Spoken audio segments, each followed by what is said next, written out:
السلام علیکم ورحمۃ اللہ وبرکاتہ۔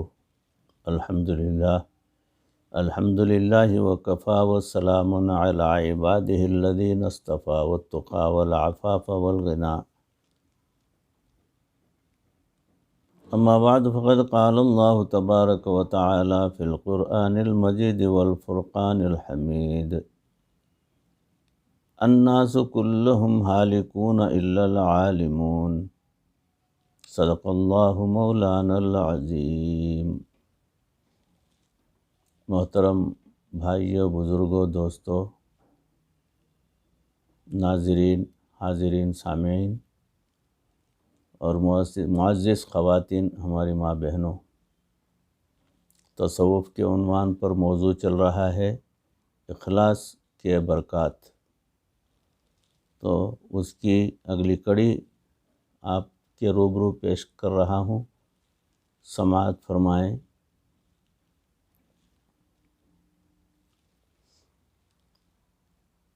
اس خلوص کو چیک کرنے کے لیے اللہ تعالیٰ کے ہاں چیک پوسٹیں بنی ہوئی ہیں، یعنی اخلاص کی چیکنگ کرنے کے لیے۔ جیسے دنیا کے اندر چیک پوسٹیں بنی ہوئی ہوتی ہیں، بندے جا رہے ہوتے ہیں تو آگے سے انتظامیہ کے آدمی انہیں روک لیتے ہیں، وہ ان کو بھی چیک کرتے ہیں اور ان کی گاڑی کو بھی چیک کرتے ہیں۔ پھر وہ آگے جاتے ہیں اور پھر ایک اور چیک پوسٹ آ جاتی ہے، وہاں بھی چیکنگ ہوتی ہے۔ اللہ تعالیٰ کے ہاں بھی بندے کے اخلاص کو چیک کرنے کے لیے چیک پوسٹیں ہیں۔ چنانچہ روایات میں آیا ہے کہ جب کوئی بندہ نیک عمل کرتا ہے تو ایک فرشتہ اس کے عمل کو لے کر آسمان پر جاتا ہے۔ وہ پہلے آسمان کا دروازہ بند پاتا ہے، وہ دروازہ کھٹکھٹاتا ہے، اس دروازے پر متعین فرشتہ پوچھتا ہے کون ہو اور کیوں اوپر جانا چاہتے ہو؟ وہ کہتا ہے کہ ایک بندے نے عمل کیا ہے، میں وہ عمل اللہ تعالیٰ کے حضور پیش کرنا چاہتا ہوں۔ وہ فرشتہ کہتا ہے مجھے عمل چیک کرواؤ۔ وہ فرشتہ دیکھتا ہے کہ اس نے یہ عمل اللہ کے لیے کیا ہے یا کسی مخلوق کے لیے کیا ہے۔ اگر وہ دیکھتا ہے، یعنی وہ فرشتہ دیکھتا ہے کہ اللہ کے لیے عمل کیا ہے تو وہ اس کو اوپر جانے دے دیتے ہیں، اور اگر اللہ تعالیٰ کے لیے نہ کیا ہو، اخلاص نہ ہو، کچھ کجی ہو، اسے واپس بھیج دیتے ہیں۔ پھر اسی طرح دوسرے آسمان پر چیک پوسٹ آتی ہے، وہاں بھی فرشتہ چیک کرتا ہے۔ پھر تیسرے آسمان پر بھی فرشتہ چیک کرتا ہے، پھر چوتھے آسمان پر، حتیٰ کہ ساتوں آسمانوں پر فرشتے اس کے خلوص کو چیک کرتے ہیں۔ بالآخر جب وہ عمل اللہ رب العزت کے سامنے پیش کیا جاتا ہے تو اللہ تعالیٰ خود بھی اس عمل کو چیک کرتے ہیں۔ اگر 100% اللہ کی رضا کے لیے عمل ہوتا ہے تو اللہ رب العزت قبول فرما لیتے ہیں، اور اگر 1% بھی غیر کی طرف توجہ تھی تو اللہ تعالیٰ اس کے کیے ہوئے عمل کو بندے کے منہ پر مار کر پھینک دیتے ہیں۔ الناس کلہم ہالکون الا العالمون۔ انسان سب کے سب ہلاک ہونے والے ہیں سوائے علم والوں کے۔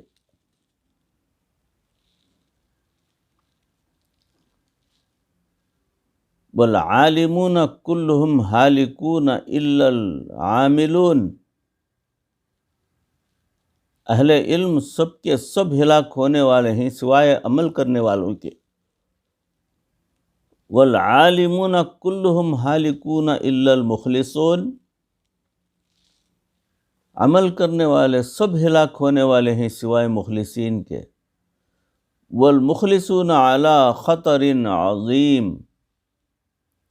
اور مخلص لوگ بھی بڑے خطرے میں ہوں گے۔ اب سوچئے کہ اس اخلاص کے بارے میں ہمیں کتنا فکر مند ہونا چاہیے۔ ہمارا کیا ہوا عمل فرشتے نے چیک کیا، پھر پہلے آسمان پر لے کر گئے، پہلے آسمان کا فرشتہ چیک کرتا ہے، اسی طرح ساتوں آسمان کے فرشتے چیک کرتے ہیں، اس کے بعد پروردگار کے پاس جاتا ہے تو پروردگار بھی اس عمل کو چیک کرتے ہیں۔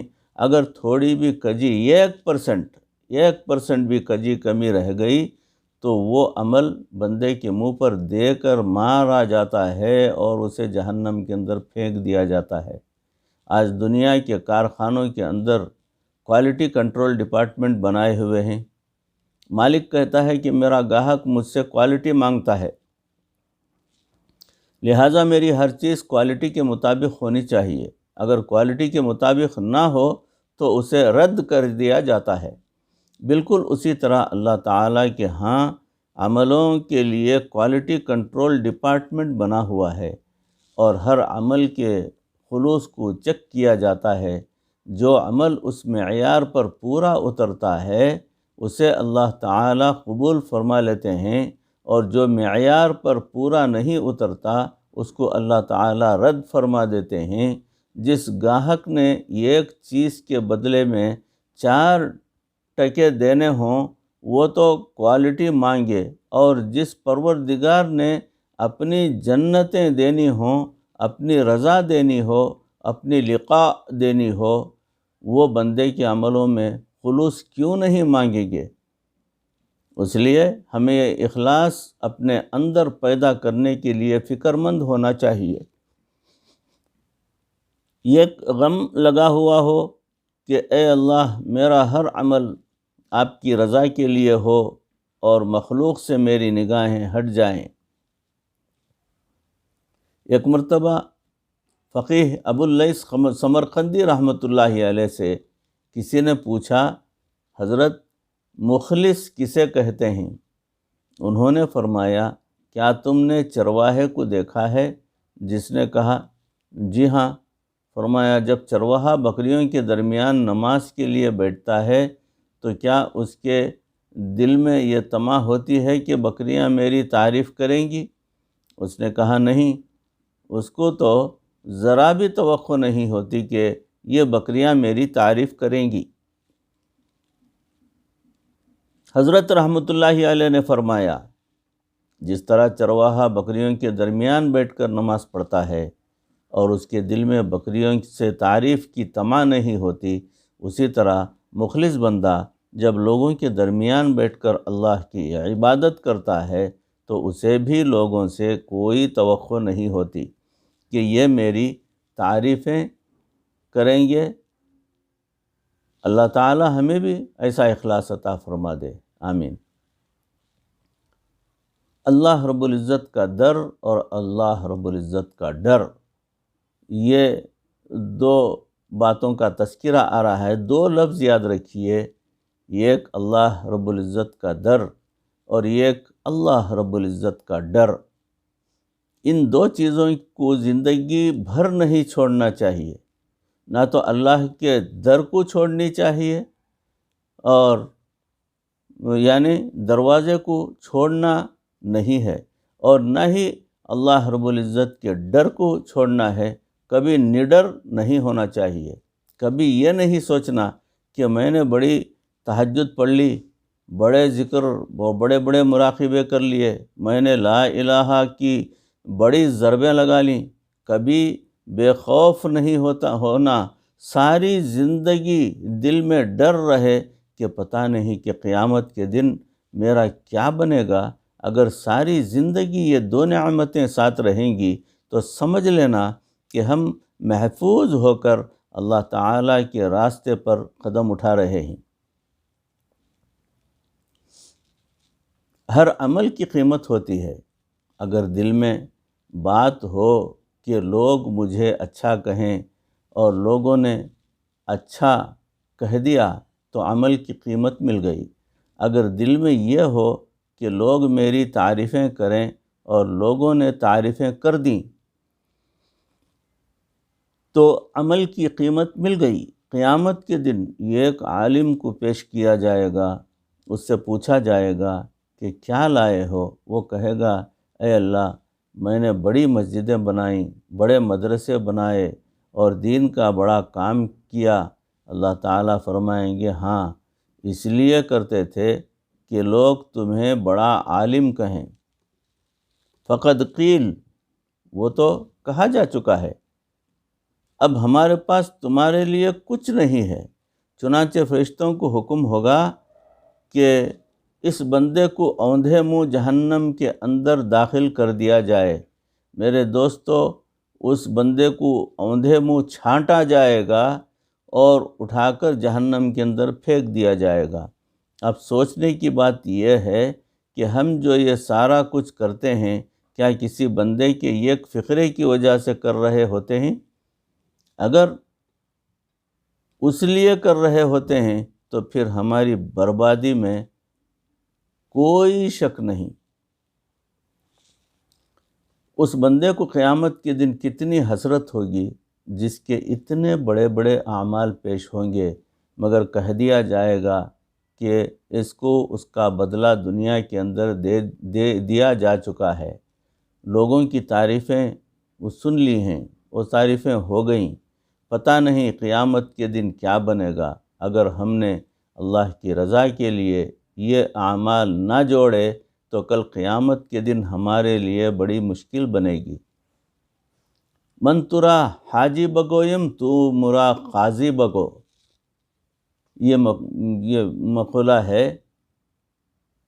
یہ سچی بات عرض کر دوں کہ جب میں اکابر کے اخلاص میں اس معیار کو دیکھتا ہوں تو میرا دل کہتا ہے کہ نہ میں پیر بننے کے قابل ہوں، نہ آپ مرید بننے کے قابل ہیں۔ ہماری حالت ان لوگوں کی سی ہے جو سارے رسوا ہو گئے تھے اور وہ ایک دوسرے کو کہنے لگے من ترا حاجی بگویم تو مرا قاضی بگو۔ آپ کو میں سالک کہہ دیتا ہوں اور آپ مجھے پیر کہہ دیتے ہیں، پتہ نہیں اللہ رب العزت کے ہاں ہمارا کیا بنے گا۔ آج وقت ہے ہم اپنے اللہ سے معافیاں مانگ لیں، یا اللہ اگر ہمارے کسی عمل سے ریاکاری ہوئی ہو تو ہم آپ پروردگار سے معافی کے خواستگار ہیں، معافی چاہتے ہیں۔ اے پروردگار، ہم آپ کو راضی کرنے کے لیے سب کچھ کرنا چاہتے ہیں۔ میرے مولا، قیامت کی مفلسی سے بچا لینا، قیامت کے دن کی غریبی سے بچا لینا اور قیامت کے دن کی حسرت سے بچا لینا۔ اے اللہ، ہمیں اخلاص کے ساتھ تمام اعمال کرنے کی توفیق عطا فرما، اور پروردگار اخلاص کی دولت ہمیں عطا فرما۔ ہمارے دلوں کو تیرے اخلاص کی دولت سے بھر دے، اور پروردگار ہمیں ہمارے دلوں کے اندر سے گندگی، کینہ، کپٹ، حسد، عداوت، بغض، ریاکاری، ان تمام چیزوں کو نکال کر پھینک دے۔ اپنے فضل و کرم سے ہمیں اپنے بارگاہ میں قبول فرما، ہمارے گناہوں کو معاف فرما، ہماری اگلی پچھلی تمام خطاؤں کو درگزر فرما۔ اے پاک پروردگار، مرتے دم تک کسی کا محتاج نہ بنا، اور کلمے والی موت ہمیں نصیب فرما۔ وآخر دعوانا ان الحمد للہ رب العالمین۔ السلام علیکم ورحمۃ اللہ وبرکاتہ۔